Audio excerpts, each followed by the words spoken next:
In this video, you'll learn to take automotive leather like this, with cracking and minor tears, and make it look like this with the Scratchwizard leather repair kit. You will need our leather repair kit, which includes leather filler, a palette knife, patching material, color matched leather dye, leather cleaner, a scuff pad, and 600 grit sandpaper. Additionally, you'll need soapy water, a lint-free cloth, tweezers, and a heat gun. Give the entire seat a good cleaning. This will reveal the true color of the leather and also allow the repair materials to form a stronger bond. The scuff pad can help separate years of dirt and oils from the leather.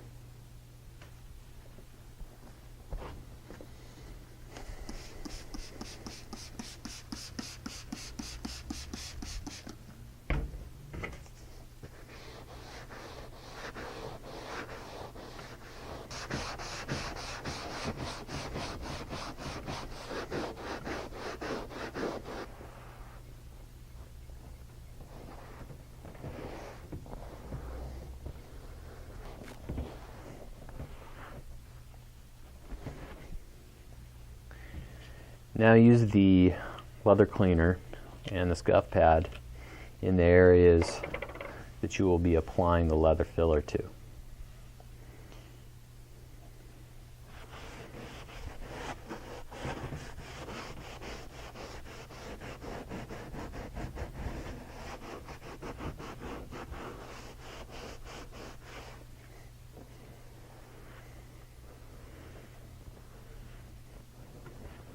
Alright, so that's not normal. This apparently is a re-dyed seat. Don't know, it's probably a 13-year-old seat. And somebody else's repair work just came off with this chemical. In all likelihood, if your car has not been re-dyed, you're not going to get this sort of effect that we got right here. So definitely not normal. Don't expect to see this in your own repair. Now we can't repair rips of this size, but with the leather repair kit, we can repair splits and rips, of approximately that size right there. We're going to insert this backing pad into the rip, and you want to cut out a piece of this backing material which is approximately the size of the rip, but about a 1/4 inch larger in each direction.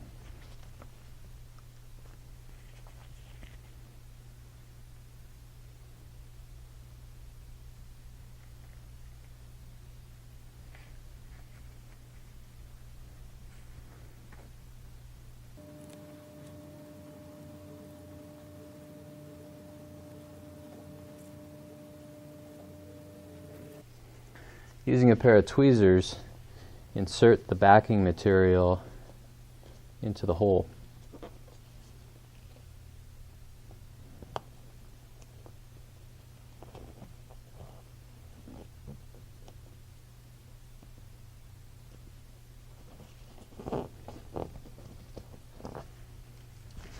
Now apply a little bit of this leather filler into the rip on top of the backing material, and then hold it in place and give it some time to cure.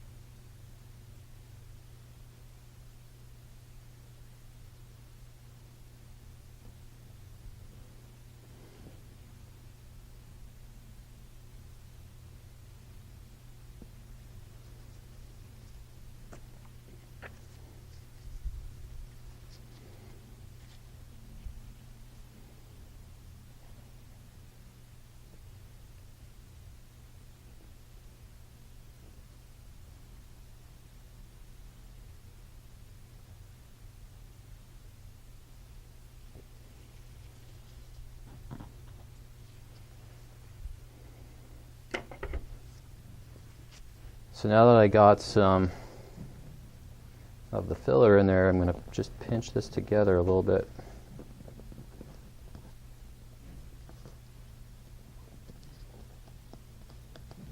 Put a little bit of pressure on top of the leather so that it has a chance to bind to the backing material in the back. Let that sit up for about an hour.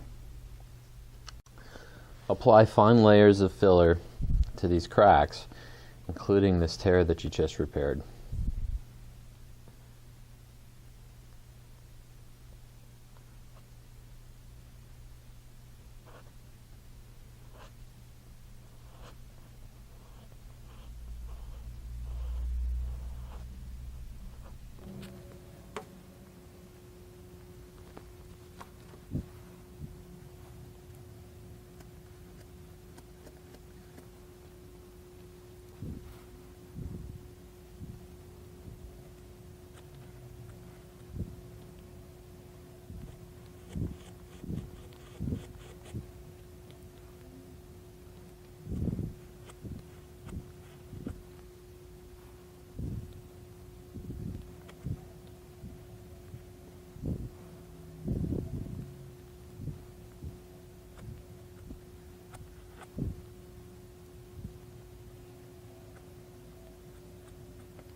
Okay, so I've got a light layer of leather filler over the area, and I'm going to use a heat gun on high setting from a distance of about 2 to 3 inches to accelerate the drying of this filler material.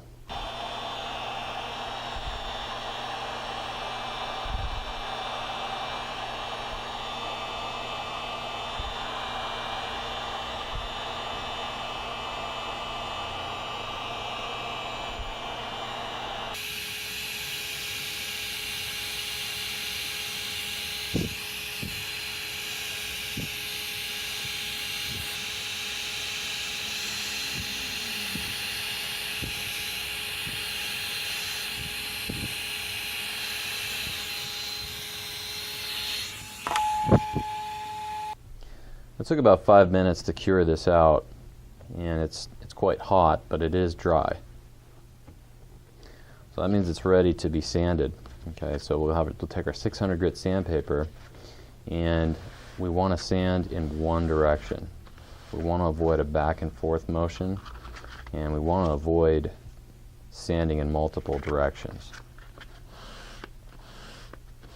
And this should knock down the sort of the high spots where we applied a little bit too much of the filler.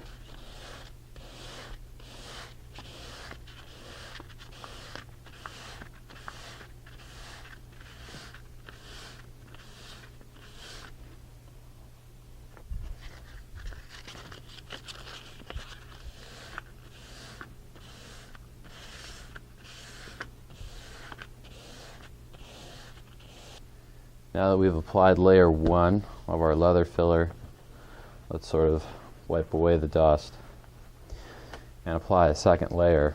Okay, you use your palm, you can use your thumb, and you can find spaces, you can find places where you definitely need to add a little bit, just a little bit more filler.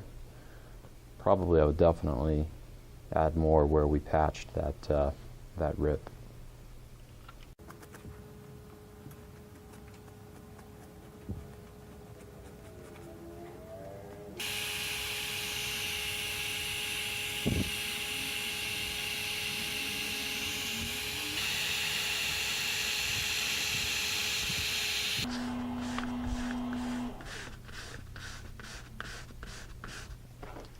Now before you spray your seat, it's a good idea to spray a piece of cardboard or paper and do a color check against the panel that you're repairing.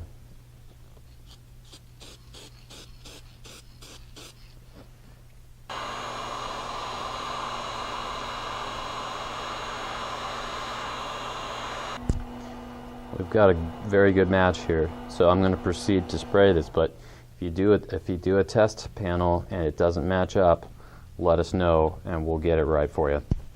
So when applying the dye, use very light coats and flash them off with a heat gun.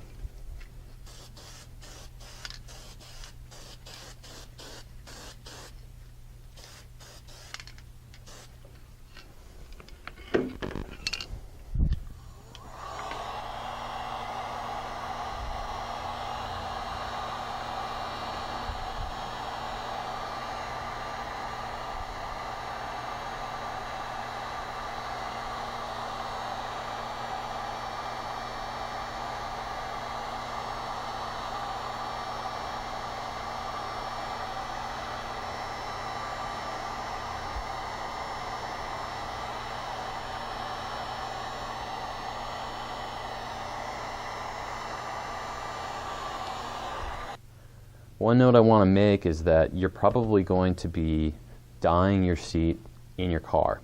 And you don't have to drape your whole car in plastic because you're worried about getting overspray. It really doesn't travel that far. If you just use one of these shipping envelopes, okay, to catch overspray, you're going to be fine. So if I were working on this bolster, I would be using this cardboard, this little piece of cardboard, to catch all the overspray from the aerosol can.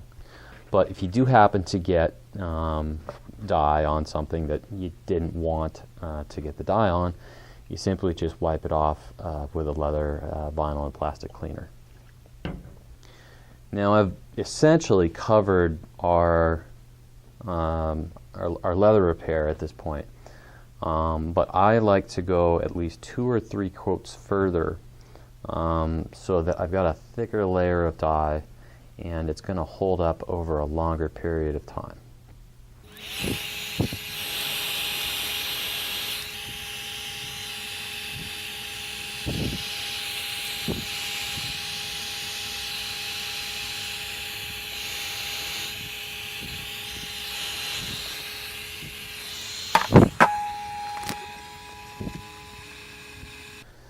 This repair is complete, so the only maintenance note that I need to make for the future is that you clean it just gently with soapy water. Don't use anything with harsh chemicals that could strip the dye.